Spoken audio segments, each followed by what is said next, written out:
ടെലിമാക്കസിന്റെ യാനപാത്രം പൈലോസിലെ കടൽ തീരണത്തണിഞ്ഞപ്പോൾ ജനങ്ങൾ തിരഞ്ഞു കൂട്ടം കൂടി നിന്ന് ദേവന് കൂറ്റൻ കാളകളെ ബലിയർപ്പിക്കുകയായിരുന്നു. അഥീനാദേവിയും ടെലിമാക്കസും ആൾക്കൂട്ടത്തിനടുത്തെത്തി. അവിടെ നെസ്തോർ തന്റെ പുത്രന്മാരോടൊത്ത് ആസനസ്ഥനായിരുന്നു. ഒരു വലിയ വിരുന്നിനുള്ള ഒരുക്കങ്ങൾ നടക്കുന്നുണ്ടായിരുന്നു. സ്നേഹനിർഭരവും ആവേശഭരിതവുമായ ഒരു സ്വീകരണമാണ് ആ അപരിചിതർക്ക് അവിടെ ലഭിച്ചത്. നെസ്തോറുടെ ഇളയപുത്രനായ പിസ്റ്റട്രാസ് അതിഥികളുടെ അരികിൽ ചെന്ന് അവരെ ആനയിച്ചു. അവരെ രോമകമ്പങ്ങളിൽ ഉപവിഷ്ടരാക്കി. അവിടെ മുന്നിൽ വിശിഷ്ടമായ മാംസാഹാരങ്ങൾ നിറച്ച തളികകളും സ്വർണ്ണക്കോപ്പയിൽ വീഞ്ഞും ഹാജരാക്കി. ഭക്ഷണം കഴിഞ്ഞതിന് ശേഷം നെസ്തോർ ആഗതരോട് ചോദിച്ചു, നിങ്ങൾ ആരാണ്? എവിടെ നിന്ന് വരുന്നു? യാത്രോദ്ദേശം എന്താണ്? കച്ചവട കാര്യങ്ങളുമായാണോ അതോ മറ്റു വല്ല ഉദ്ദേശങ്ങളുമായാണോ നിങ്ങളിവിടെ എത്തിയിട്ടുള്ളത്? ടെലിമാക്കസ് മറുപടി നൽകി, നെസ്തോർ നെലിഡീസ് തിരുമേനി വിജയിച്ചായി. ഇതാക്കയിൽ നിന്നാണ് ഞാൻ വരുന്നത്. വ്യക്തിപരമായ ഒരു ആവശ്യം പ്രമാണിച്ചിട്ടാണ് ഇവിടെ വന്നിട്ടുള്ളത്. ട്രോയ് നഗരത്തിന്റെ പതനത്തിനു ശേഷം എന്റെ പ്രിയ പിതാവായ ഒഡീസിയസിനെ കുറിച്ച് യാതൊരു വിവരവും ഞങ്ങൾക്ക് കിട്ടിയിട്ടില്ല. യുദ്ധത്തിൽ പങ്കെടുത്ത വീരചരമം വരിച്ച് മറ്റു യോദ്ധാക്കളെ കുറിച്ചുള്ള വിവരവും ലഭിച്ചിട്ടുണ്ട്. അവർ എവിടെ ചെന്ന് എപ്പോഴാണ് ചരമമടഞ്ഞതെന്നും ഞങ്ങൾക്കറിയാം. പക്ഷെ ഒഡീസിയസ് ജീവിച്ചിരിപ്പുണ്ടോ മരണമടഞ്ഞോ എന്ന് പോലും ഞങ്ങൾക്കറിയില്ല. അദ്ദേഹത്തെക്കുറിച്ച് അങ്ങേക്ക് എന്തെങ്കിലും അറിയാമെങ്കിൽ ആ വിവരം ഞങ്ങളെ അറിയിക്കണമെന്ന് അപേക്ഷിക്കുന്നു. വാസ്തവം എന്തായാലും അതെല്ലാം തുറന്നു പറയുവാൻ ദയവുണ്ടായാൽ. ടെലിമാക്കസിന്റെ നിവേദനം നെസ്തോറിനെ വീണ്ടും പൂർവ്വകാലത്തിലേക്ക് കൊണ്ടുപോയി. ഏക മനസ്സോടെ ഒഡീസിയസുമായി ഒന്നായി പ്രവർത്തിച്ചിരുന്ന കാലങ്ങൾ അദ്ദേഹം ഓർത്തു. ജീവനെ തൃണൽവഗണിച്ച് നടത്തിയ സമരങ്ങളും മൂടൽമഞ്ഞും കൊടുങ്കാറ്റും നിറഞ്ഞ സമുദ്രത്തിലൂടെ നടത്തിയ സാഹസിക യാത്രയോ അദ്ദേഹത്തിന്റെ ഓർമ്മയിൽ ഓടിയെത്തി. നെസ്തോറിന്റെ നാട്ടിൽ ടെലിമാക്കസ് 5-6 വർഷം താമസിച്ചാൽ പോലും ഏകേൻ യോദ്ധാക്കൾ അനുഭവിച്ച വിപത്തുകളുടെയും ദുരിതങ്ങളുടെയും വിവരണം പൂർത്തിയാക്കുവാൻ കഴിയുകയില്ലെന്ന് അദ്ദേഹം അറിയിച്ചു. നെസ്തോർ തുടർന്നു, സിയൂസ് ഭഗവാൻ ഞങ്ങൾക്ക് യാതന നിറഞ്ഞ ഒരു മടക്കയാത്രയാണ് അനുവദിച്ചത്. ഞങ്ങളുടെ ആൾക്കാരെല്ലാവരും ഒരുപോലെ ബുദ്ധിമാന്മാരോ നിധിഷ്ഠന്മാരോ ആയിരുന്നില്ല. അവരുടെ വിഡ്ഢിത്തത്തിനും ദുർവിധിക്കും അവർ ഇരയായി തീർന്നു. മേഘഗർജന ദേവന്റെ പുത്രിയുടെ രോക്ഷത്തിന് അവർ ഇരയായി. ആത്രേയസ് രാജവംശത്തിലെ 2 രാജകുമാരന്മാരെ ദേവി ബന്ധശത്രുക്കളാക്കി തീർത്തു. അവർ രാജസദസ്സുകളിൽ വിളിച്ചുകൂട്ടി. അവിടെ വെച്ച് അഭിപ്രായ വ്യത്യാസങ്ങൾ ഉടലെടുത്തു. മടക്കയാത്രയ്ക്കുള്ള ഒരുക്കങ്ങൾ ചെയ്യുവാൻ മെനീലിയസ് അവരെ ഉപദേശിച്ചെങ്കിലും അഗമെമ്നോണിയെ ഉപദേശം ഇഷ്ടപ്പെട്ടില്ല. സൈന്യത്തെ അവിടെ തന്നെ താമസിപ്പിച്ച് അഥീനാദേവിയെ സന്തുഷ്ടയാക്കുവാൻ ബലിയർപ്പിക്കുകയും യാഗം നടത്തുകയും ചെയ്യണമെന്നായിരുന്നു അദ്ദേഹത്തിന്റെ അഭിപ്രായം. പക്ഷെ ദേവിയുടെ രോഷം അത്ര പെട്ടെന്ന് ശമിക്കുന്നതല്ലെന്ന് അവർ അറിഞ്ഞില്ല. അഭിപ്രായ വ്യത്യാസം വലിയ ബഹളത്തിൽ കലാശിച്ചു. അടുത്ത പ്രഭാതത്തിൽ ഞങ്ങൾ കുറേ പേർ കപ്പൽ കടലിൽ ഇറക്കി. സാധനങ്ങളെല്ലാം അതിൽ കയറ്റി. ഏതാണ്ട് പകുതിയോളം ആളുകൾ അഗമെമ്നോൻ രാജാവിനോടൊത്ത് അവിടെ തന്നെ നിന്നു. ബാക്കിയുള്ളവർ ജനങ്ങളുടെ കൂടെ പോരുകയും ചെയ്തു. യാത്രയുടെ തുടക്കത്തിൽ കുഴപ്പമൊന്നും ഉണ്ടായിരുന്നില്ല. എത്രയും വേഗം ഭവനത്തിലെത്തുവാൻ കഴിയുമെന്ന് ഞങ്ങൾ കരുതി. പക്ഷേ സിയൂസ് ദേവന്റെ കോപം അപ്പോഴും ശമിച്ചിരുന്നില്ല. അത്ര പെട്ടെന്ന് ഞങ്ങളെ വീട്ടിലെത്തിക്കുവാൻ അദ്ദേഹം തയ്യാറായിരുന്നില്ല. വീണ്ടും കുഴപ്പങ്ങൾ ഉണ്ടാക്കുവാൻ അദ്ദേഹം ഏർപ്പാട് ചെയ്തു. അവിടെ വെച്ച് ഒഡീസിയസിന്റെ നേതൃത്വത്തിൽ ഒരു സംഘം നല്ല കപ്പലുകൾ ഞങ്ങളിൽ നിന്നും വേർപിരിഞ്ഞു. അപ്പോഴും അഗമെമ്നോണിന്റെ പക്ഷത്ത് നിൽക്കണമെന്നായിരുന്നു ഒഡീസിയസിന്റെ അഭിപ്രായം. പക്ഷെ അവരെ ദുർവിധി കാത്തിരിക്കുകയാണെന്ന് എനിക്കറിയാമായിരുന്നു. ബാക്കിയുള്ള കപ്പലിൽ ഞങ്ങൾ മുന്നോട്ട് തന്നെ പോയി. വഴിയിൽ പിന്നീട് വലിയ പ്രയാസങ്ങളൊന്നും നേരിട്ടില്ല. ഒഡീസിയസിനെ കുറിച്ചുള്ള കൂടുതൽ വിവരം ലഭിച്ചതുമില്ല. അങ്ങനെ ഞാൻ സ്വന്തം നാട്ടിൽ എത്തിച്ചേർന്നു. അക്കില്ലീസിന്റെ നേതൃത്വത്തിലുള്ള കുന്തപ്പടയാളികൾ സുരക്ഷിതരായി തിരിച്ചെത്തിയതായി പിന്നീട് ഞാൻ അറിഞ്ഞു. പോയിയാസിന്റെ പുത്രൻ ഫിലക്ട്രോസും തിരിച്ചെത്തി. ഐഡോമിനിയസിന്റെ സേനയിലാകട്ടെ യുദ്ധത്തിൽ ചരഞ്ഞമടഞ്ഞവർ ഒഴികെ ബാക്കി എല്ലാവരും ക്രിയേറ്റീവ് എത്തിച്ചേർന്നു. ഒഡീസിയസിനെ കുറിച്ച് കൂടുതൽ വിവരമൊന്നും എനിക്ക് ലഭിച്ചിട്ടില്ല. ടെലിമാക്കസിന്റെ ഏതാനും ചോദ്യങ്ങൾ കൂടി നെസ്തോർ മറുപടി നൽകി.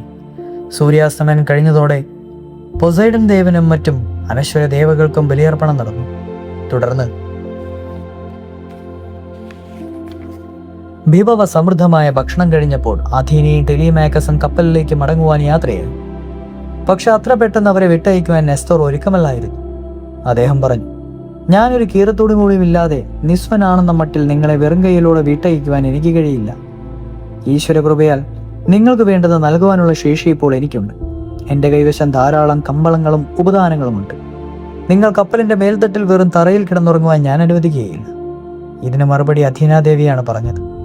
അഭിവന്ദ്യനായ പ്രഭു, അങ്ങ് ഏറ്റവും ഉചിതമായി സംസാരിച്ചു. അങ്ങ് ആജ്ഞാപിക്കണം, ടെലിമാക്കസ് അനുസരിക്കും. അതാണ് ശരിയായ നടപടി. പക്ഷേ കപ്പലിൽ കഴിയുന്ന ചെറുപ്പക്കാരായ നാവികർക്ക് വേണ്ട ധൈര്യം പകർന്നു കൊടുക്കുവാൻ എനിക്കങ്ങോട്ട് പോയേ തീരും.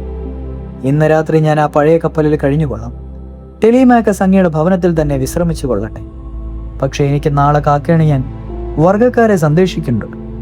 അതിനായി ഇവിടെയിട്ടുള്ളവയിൽ ഏറ്റവും ബലവും ശക്തിയുമുള്ള കുതിരകളെയും നല്ലൊരു വാഹനവും ഞങ്ങൾക്ക് നൽകുകയും അങ്ങയുടെ പുത്രനെ തുണയായി അയച്ച് സഹായിക്കുകയും വേണമെന്ന് അപേക്ഷിക്കുന്നു. ഇത്രയും പറഞ്ഞതിനു ശേഷം അദീനാദേവി ഒരു കടൽ പക്ഷിയുടെ രൂപത്തിൽ പറന്നു കളഞ്ഞു.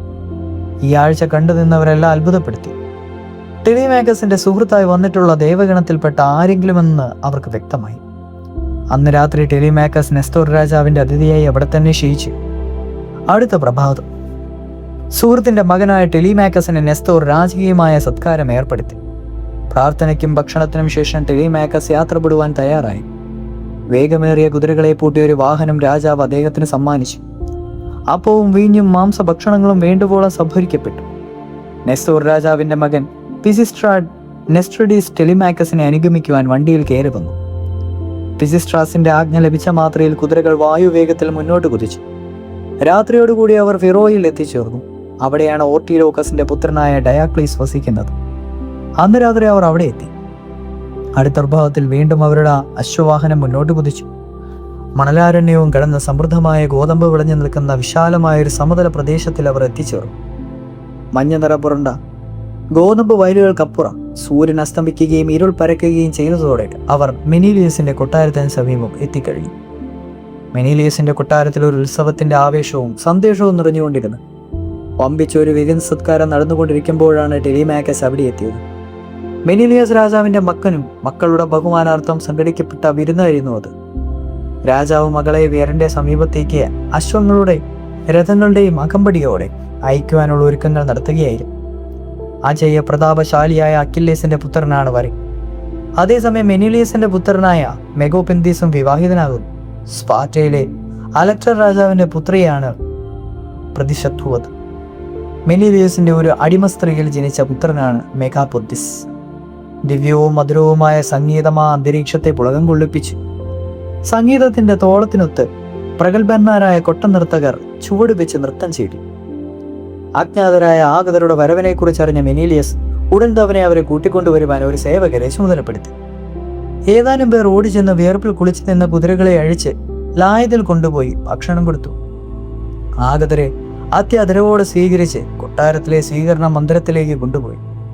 1000 സൂര്യഗോതങ്ങൾ ഉദിച്ചിരുമാരുന്ന ഉജ്ജ്വല പ്രഭയോറുന്ന ആ മന്ദിരം ആഗതരെ അത്ഭുത പ്രസരരാക്കി. അതിഥികൾ കുളിച്ച് പുതുവസ്ത്രങ്ങളും അണിഞ്ഞ് സുഗന്ധലോപനം നടത്തി രാജാവിന്റെ മുമ്പിൽ ഹാജരായി. അതിഥികളുടെ മുൻപിൽ സ്വർണം കൊണ്ടും പിള്ളി കൊണ്ടും അലങ്കാരപ്പണികൾ നടത്തിയ മേശയ്ക്ക് മുകളിൽ വിശിഷ്ട ഭോജ്യങ്ങൾ നിരത്തപ്പെട്ടു. സ്വർണപാത്രങ്ങളിൽ ഉയർന്ന തരം മദ്യവും കൊണ്ടുവന്ന് വെച്ചു. ആതിഥേയൻ തന്നെ സ്വന്തം കൈകൊണ്ട് അതിഥികൾക്ക് മാംസം വിളമ്പിക്കൊടുത്തു. സ്വർണവും വെള്ളിയും ആനക്കൊമ്പും കൊണ്ട് അലങ്കാരപ്പണികൾ ചെയ്ത ആ കൊട്ടാരത്തെക്കുറിച്ചുള്ള അത്ഭുതം അപ്പോഴും ടെലിമാക്കസിനെ വിട്ടുമാറിയിരുന്നെ. ആ കൊട്ടാരത്തെ ഒളിമ്പിസിന്റെ സിയൂസ് ഭഗവാന്റെ കൊട്ടാരവുമായി മാത്രമേ ടെലിമാക്കസിനെ താരതമ്യം ചെയ്യാൻ കഴിയൂ. ഇത് കേട്ട് മെനിലിയസ് പറഞ്ഞു, സുഹൃത്തുക്കളെ, എന്റെ കൊട്ടാരത്തെ സിയൂസ് ഭഗവാന്റെ കൊട്ടാരവുമായി നിങ്ങൾ താരതമ്യപ്പെടുത്തുന്നത് ശരിയാവുകയില്ല. പക്ഷേ നിങ്ങൾ ഒരു കാര്യം മനസ്സിലാക്കണം. 7 നീണ്ട വർഷങ്ങൾ ഞാൻ എണ്ണിയാൽ തീരാത്തത്ര യാതനകൾ അനുഭവിച്ചു. നിരവധി രാജാക്കന്മാരെ കണ്ടു. സൈപ്രസിലേക്കും ഫിനീഷ്യയിലേക്കും ഈജിപ്തിലേക്കും ഞാൻ യാത്ര ചെയ്തു. എത്യോപ്യന്മാരെയും സൈഡോയക്കാരെയും എറമ്പാൻ വർഗക്കാരെയും കണ്ടു. ആട്ടിൻകുട്ടികൾ കൊമ്പോടുകൂടി ജനിക്കുന്ന ലിബിയിലും ഞാൻ പോയി. അപ്പോഴെല്ലാം ഞാൻ എൻ്റെ കപ്പലിൽ വമ്പിച്ച സമ്പത്തുകൾ ശേഖരിക്കുകയുണ്ടായിരുന്നു. നല്ലൊരു രാജ്യം നശിച്ച് നാമാവിശേഷമാക്കുവാൻ ഞാൻ അനുവദിച്ചു.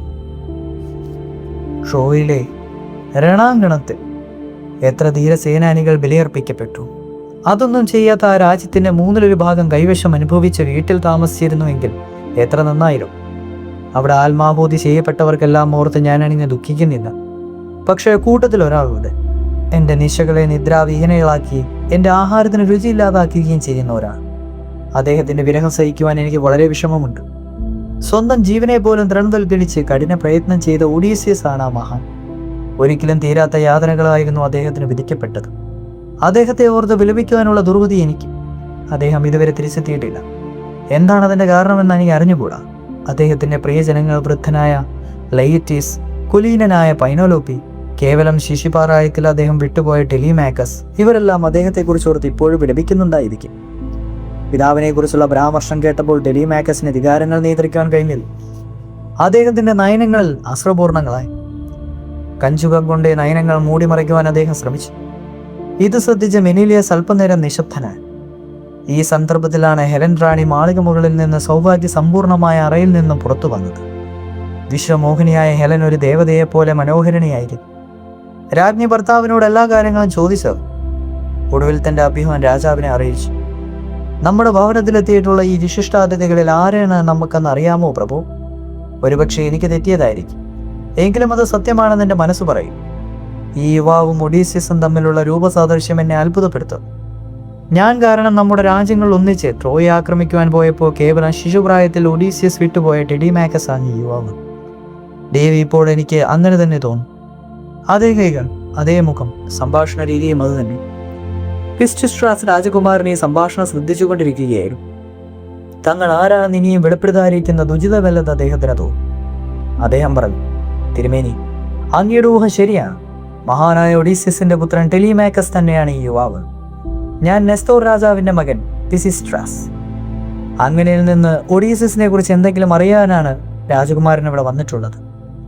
എൻ്റെ പ്രിയപ്പെട്ട യുവ സുഹൃത്തെ, ഈ സന്ദർശനം എന്നെ വളരെയധികം സന്തോഷിപ്പിക്കും. മെനീലിയസ് തുടർന്നു. ഒഡീസിയസ് എനിക്ക് വേണ്ടി എത്ര യാതനകളാണ് ചെയ്തിട്ടുള്ളതെന്ന് നിനക്കറിയാമോ? അത് വിവരിക്കുവാനാവില്ല. ഞാൻ അദ്ദേഹത്തെ അത്രയ്ക്ക് ഗാഢമായി സ്നേഹിച്ചിരുന്നു. അദ്ദേഹം മടങ്ങിയെത്തിയിരുന്നുവെങ്കിൽ എൻ്റെ സമ്പത്തെല്ലാം അതിലൊരു നല്ല ഭാഗവും ഞാൻ അദ്ദേഹത്തിന് കൊടുക്കുമായിരുന്നു. ടെലിമാക്കസ് വികാരധീനനായി. കുറച്ചു നേരം കൂടി അവർ സംസാരിച്ചിരുന്നു.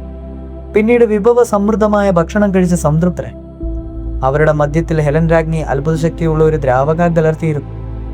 ആ മദ്യം കുടിക്കുന്നവർക്ക് ആ ദിവസം യാതൊരുവിധ ദുഃഖവും ഉണ്ടായിരിക്കുകയില്ല. ഒരു ഈജിപ്ഷ്യൻ ഭിക്ഷാതുരനായിരുന്ന തോണന്റെ പുത്രനി പൊളിൻഡ രാജ്ഞിക്ക് സമ്മാനിച്ച ദിവ്യൌഷധങ്ങളിൽ ഒന്നായിരുന്നു അത്. എൻ്റെ ജീവനായകനായ പ്രഭു, ബഹുമാന്യരായ പിതാക്കന്മാരുടെ പുത്രന്മാരെ, ഹെലൻ സംഭാഷണം തുടർന്നു. ദൈവം സ്വന്തം ഇച്ഛയനുസരിച്ച് ഒരുവിന് നല്ല കാലവും ചീത്തകാലവും വരുത്തും. തൽക്കാലം അതേപ്പറ്റി ചിന്തിച്ച് സമയം കളയാതെ വിശിഷ്ടങ്ങളായ ഭക്ഷണം കഴിച്ച് ഹിതകരമായ സംഭാഷണത്തിൽ ഏർപ്പെട്ടും സന്തോഷിച്ചാൽ. ഇപ്പോൾ എനിക്ക് ഒരു കാര്യവും പറയുവാനുണ്ട്. പ്രതാപശാലിയായിരുന്ന ഒഡീസിയസിന്റെ അത്ഭുതകരമായ കഥ മുഴുവൻ പറയുവാൻ ഇവിടെ സമയമില്ല. എങ്കിലും അദ്ദേഹം നടത്തിയ ഒരു വീരസാഹസ കഥ ഞാൻ പറയും. ഒരു സന്ദർഭത്തിൽ സ്വന്തം മാംസത്തിൽ തുളഞ്ഞു കയറത്തക്ക മട്ടിലുള്ള പ്രഹരം സ്വന്തം ശരീരത്തിൽ ഏൽപ്പിക്കുവാൻ അദ്ദേഹം അനുവദിച്ചു. പിന്നീട് കീറിപ്പറഞ്ഞ വേഷം ധരിച്ച് പ്രച്ഛന്ന വേഷധാരിയായി അദ്ദേഹം ശത്രുപാളയത്തിലേക്ക് കടക്കുകയും ചെയ്യും. തുടർന്ന് നടന്ന മിന്നൽ യുദ്ധത്തിൽ ശത്രുക്കളെ ഒന്നടങ്കം കുരുക്കിൽ അകപ്പെടുത്തി. അദ്ദേഹത്തെ ആ വേഷത്തിലും ഞാൻ തിരിച്ചറിയും. പക്ഷേ എന്റെ ചോദ്യങ്ങൾക്ക് വ്യക്തമായ മറുപടി നൽകാതെ ആ ധീരപുരുഷൻ കൗശലപൂർവ്വം ഒഴിഞ്ഞു മാറി. താവളത്തിൽ തിരിച്ചെത്തുന്നതുവരെ ഈ പ്രച്ഛന്ന വേഷത്തെപ്പറ്റി ആരോടും പറയുകയില്ലെന്ന് ഞാൻ സത്യം ചെയ്യും. ശത്രുക്കളുടെ നിരവധി രഹസ്യങ്ങൾ അദ്ദേഹം ചോർത്തിയെടുക്കുകയും ചെയ്തിരുന്നു. ദേവി, ഭവതി ഉചിതമായ രീതിയിൽ സംസാരിച്ചു. മെനിലിയസ് തുടർന്നു. ലോകത്തിൽ വളരെയേറെ വീരപുരുഷന്മാരെ പറ്റി നാം കേട്ടിട്ടുണ്ടെങ്കിലും ഒഡീസിയസിന് തുല്യമായ ഒരാളെ കുറിച്ച് ഇതുവരെ കേട്ടിട്ടില്ല. ആ ധീരൻ വലിയൊരു മരക്കുതിരയ്ക്കുള്ളിൽ യോദ്ധാക്കളെ ഒളിപ്പിച്ചു വെച്ച് ട്രോയിൽ നടത്തിയ കൊള്ളയെയും കൊലയെയും കുറിച്ച് ഭവതിക്കറിയാമല്ലോ. ദേവി ഞങ്ങളുടെ ഒളിസ്ഥലം 3 പ്രാവശ്യം സ്വന്തം കൈകൊണ്ട് സ്പർശിച്ച് വലം വെക്കുകയോ ഓരോ പ്രാവശ്യം ഓരോ യോദ്ധാവിനെയും അവനവന്റെ ഭാര്യയുടെ ശബ്ദത്തിൽ അഭിസംബോധന ചെയ്യുകയും ചെയ്തപ്പോൾ ഞങ്ങൾ ഒളിസ്ഥലത്ത് നിന്ന് പുറത്തു ചാടുകയോ ദേവിയുടെ സംഭാഷണത്തിന് മറുപടി പറയുകയോ ചെയ്യുവാൻ ഒരുങ്ങിയതാണ്. അപ്പോൾ ഒഡീസിയസ് ആണ് ഞങ്ങളെ നിയന്ത്രിച്ച് നിശബ്ദരാക്കി ഘോര വിപത്തിൽ നിന്ന് രക്ഷിച്ചത്. പ്രഭു, അതുകൊണ്ട് കൂടുതൽ കുഴപ്പങ്ങൾ ഉണ്ടായതല്ലേ ഉള്ളൂ? ടെലിമാക്കസ് ചോദിച്ചു. ഈ വിശേഷങ്ങളൊന്നും അദ്ദേഹത്തിന് തന്റെ ദുർഗതിയിൽ നിന്ന് മോചിപ്പിക്കുവാൻ പര്യാപ്തമല്ലല്ലോ. ഇനി നമുക്ക് അല്പനേരം ഉറങ്ങാം. അങ്ങനെയെങ്കിലും ഈ മനസ്സിന് ആശ്വാസം ലഭിക്കട്ടെ. നേരം പുലർന്നു. മെനിലിയോസ് വസ്ത്രാലങ്കൃതനായി ടെലിമാക്കസിന്റെ സമീപത്തെത്തി ചോദിച്ചു. ധീരനായ യുവാവി, ഏതുദ്ദേശത്തോടു കൂടിയാണ് കടൽ കടന്ന താങ്കൾ ലാക്കിഡമണോളിൽ എത്തിയത്? പ്രഭു, എൻ്റെ പിതാവിനെ കുറിച്ചുള്ള വിവരം എന്തെങ്കിലും നൽകുവാൻ അങ്ങേക്ക് കഴിയുമോ എന്നറിയുവാനാണ് ഞാൻ ഇവിടെ വന്നിരിക്കുന്നത്. എൻ്റെ അമ്മയെ വിവാഹം കഴിക്കുവാൻ ആഗ്രഹിച്ചുകൊണ്ട് എൻ്റെ ഭവനത്തിൽ അടിഞ്ഞുകൂടിയിട്ടുള്ള ക്ഷണിക്കപ്പെടാത്ത അതിഥികൾ സ്വത്തുക്കൾ കൊള്ളയടിക്കുന്നു. എൻ്റെ ആടുകളെയും മാടുകളെയും കൊന്നൊടുക്കുന്നു. എൻ്റെ അഭിവാന്യ മാതാവിൻ്റെ മനസ്സമാധാനം ഇല്ലാതാക്കുന്നു. ഈ സാഹചര്യത്തിൽ അങ്ങന്റെ അഭിവാന്യ പ്രഭാതത്തെക്കുറിച്ച് എന്തെങ്കിലും ഒരു വിവരങ്ങൾ എനിക്ക് നൽകിയാൽ. ദൈവമേ, അജയ പ്രതാപശാലിയായ ഒഡീസിയസിന്റെ മഞ്ചത്തിൽ ക്ഷയിക്കുവാൻ ആ കശ്മലന്മാർ ആഗ്രഹിക്കുന്നതോ? തീർച്ചയായും അവർക്ക് തക്കതായ ശിക്ഷ ലഭിക്കും. എന്തായാലും എനിക്കറിയുവാൻ കഴിഞ്ഞ സകല വിവരങ്ങളും ഞാൻ താങ്കളെ അറിയിക്കാം. ഈജിപ്തിൽ നിന്ന് നാട്ടിലേക്ക് മടങ്ങുവാൻ ഞങ്ങൾ ഒരുങ്ങുകയായിരുന്നു. ഞങ്ങൾ യാഗങ്ങൾ യഥാവിധി നിർവഹിച്ചിരുന്നു. അതിനാൽ ദേവകൾ തങ്ങളെ തടഞ്ഞു നിർത്തി. ഈജിപ്തിന്റെ സമീപത്തുള്ള ദേവകൾ ഹറോസ് ദ്വീപിൽ ദേവകൾ എന്നെ 20 ദിവസം തടഞ്ഞു വെച്ചു. യാത്രയ്ക്ക് അനുകൂലമായ ഒരു ചെറുകാറ്റും പോലും ഉത്ഭവിപ്പിച്ചിട്ടില്ല. സമുദ്രത്തിലെ വൃദ്ധനെന്ന് പ്രസിദ്ധനായ പോഡിയസിന്റെ പുത്രി ഇഡോഥ്യയ്ക്ക് എന്നോട് ദയവ് തോന്നി അവർ എൻ്റെ സമീപത്ത് നിന്ന് ചോദിച്ചു, അപരിചിതനായ മനുഷ്യ, നിങ്ങളൊരു മടയനാണോ അതോ എന്തും വന്നുകൊള്ളട്ടെ എന്ന മനോഭാവക്കാരനാണോ? നിങ്ങൾ ഈ ദ്വീപിൽ അകപ്പെട്ടിരിക്കുന്നു, പുറത്തേക്ക് പോകുവാനുള്ള വഴി അറിയില്ലാതാനും. ഞാൻ മറുപടി നൽകി, അവിടുന്ന് ആരാണെന്ന് എനിക്കറിയില്ല. ദിവ്യരൂപിണിയായ അവിടുന്ന് മുമ്പിൽ ഞാൻ എൻ്റെ സങ്കടം അറിയിക്കാം. എൻ്റെ ആഗ്രഹം അനുസരിച്ചല്ല ഞാൻ ഈ ദ്വീപിൽ താമസിക്കുന്നത്. ഞാൻ ദേവകളുടെ കോപത്തിന് ഇരയായി കാണും. അല്ലെങ്കിൽ യാത്രയ്ക്ക് അനുകൂലമായ ഒരു ചെറുകാറ്റ് പോലും ഉത്ഭവിക്കാഞ്ഞത് എന്താണ്? ഏത് ദേവനാണ് അഥവാ ദേവിയാണ് എൻ്റെ യാത്രയ്ക്ക് തടസ്സമുണ്ടാക്കുന്നതെന്നാണ് എനിക്കറിയേണ്ടത്. ഇവിടെ നിന്ന് രക്ഷപ്പെടുവാനുള്ള മാർഗവും പറഞ്ഞു തരണം.